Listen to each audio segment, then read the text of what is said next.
Eyes of the Cat by Ruskin Bond. Her eyes seemed flecked with gold when the sun was on them, and as the sun set over the mountains, drawing a deep red wound across the sky, there was more than gold in Binya's eyes. There was anger, for she had been cut to the quick by some remarks her teacher had made. The culmination of weeks of insults and taunts.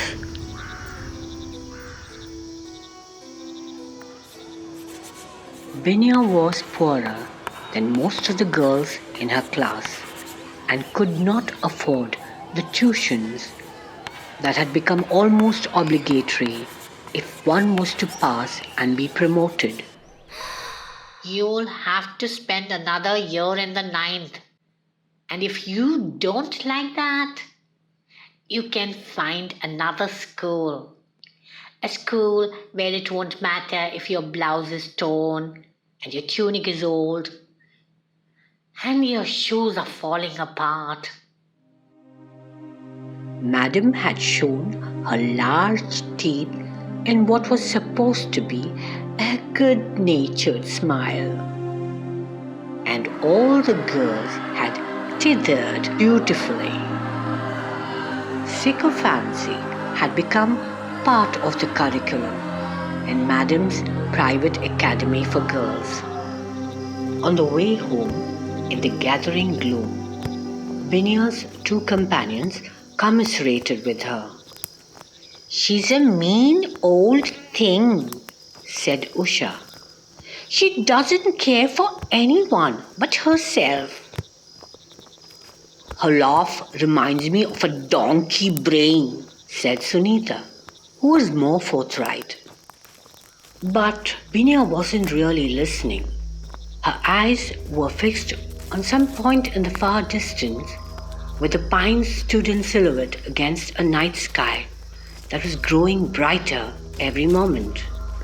The moon was rising, a full moon, a moon that meant something very special to Binya, that made her blood tingle and her skin prickle and her hair glow and send out sparks. Her steps seemed to grow lighter, her limbs more sinewy as she moved gracefully, softly over the mountain path. Abruptly, she left her companions at a fork in the road. "I'm taking the shortcut through the forest." Her friends were used to her sudden whims. They knew she was not afraid of being alone in the dark, but Binya's moods made them feel a little nervous, and now, holding hands, they hurried home along the open road. The shortcut took Binya through the dark oak forest, the crooked, tormented branches of the oaks through twisted shallows across the path. A jackal howled at the moon. A nightjar called from the bushes. Binya walked fast, not out of fear, but from urgency, and her breath came in short, sharp gasps. Bright moonlight bathed the hillside when she reached her home on the outskirts of the village. Refusing her dinner, she went straight to her small room and flung the window open. Moonbeams crept over the windowsill and over her arms, which were already covered with golden hair. Her strong nails had shredded the rotten wood of the windowsill. Tail swishing and ears pricked, the tawny leopard came swiftly out of the window, crossed the open field behind the house, and melted into the shadows. A little later, it padded silently through the forest. Although the moon shone brightly on the tin-roofed town, the leopard knew where the shadows were deepest and merged beautifully with them. An occasional intake of breath, which resulted in a short, rasping cough, was the only sound it made. Madam was returning from dinner at a ladies' club called the Kitten Club. a sort of foil to their husbands' club affiliations.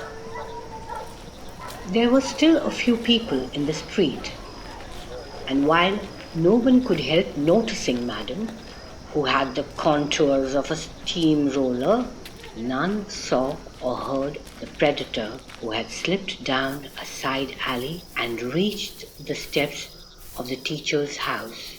It sat there silently, waiting with all the patience of an obedient schoolgirl. When Madam saw the leopard on her steps, she dropped her handbag and opened her mouth to scream. But her voice would not materialize, nor would her tongue ever be used again, either to savour chicken biryani or to pour scorn upon her pupils, for the leopard had sprung at her throat, broken her neck, and dragged her into the bushes.